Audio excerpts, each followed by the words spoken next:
আমার হাতে দেখতে পাচ্ছেন এটা একটা রেডমি 13C। এটার ডিসপ্লে একটা লাগিয়ে দেখবো। এখন আমি প্রথমে ব্যাটারিটা ডিসকানেক্ট করলাম, ডিসপ্লেটা রিমুভ করলাম, এখন এটা লাগালাম, এখন চালু করব।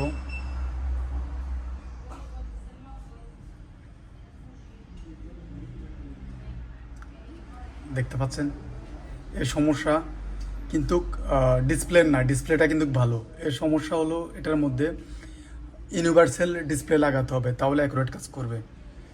তো এখন এটাকে খুলে ফেলবো।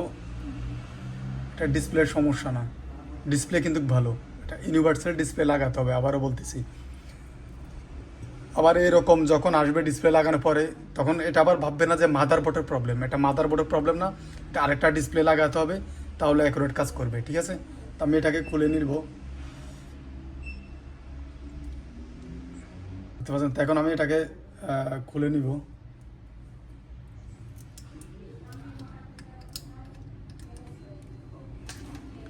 এখন আমি সেম আরেকটা ডিসপ্লে নিলাম, এখন এটা লাগাবো। এটা হলো ইউনিভার্সাল ডিসপ্লে।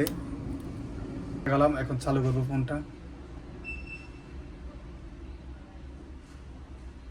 দেখতে পাচ্ছেন এটা কিন্তু মাদারবোর্ডের কোনো প্রবলেম না, ঠিক আছে? এটা কিন্তু ডিসপ্লের প্রবলেম। ডিসপ্লের প্রবলেম যে আবার ডিসপ্লে খারাপ না, মানে এটার মধ্যে ইউনিভার্সাল ডিসপ্লে লাগালে অ্যাকুরেট কাজ করবে। এরকম যে ডিসপ্লেগুলো চেক করে দেখবেন যে এই সমস্যা, ওইগুলোর মধ্যে ইউনিভার্সাল ডিসপ্লে লাগাবেন, 100% কাজ করবে। কত সুন্দর ক্লিয়ার। ইনফরমেশনটি ভালো লাগলে অবশ্যই চ্যানেলটি সাবস্ক্রাইব করবেন, আইডিটি ফলো করবেন, ফেসবুক পেজটি ফলো করবেন। ধন্যবাদ।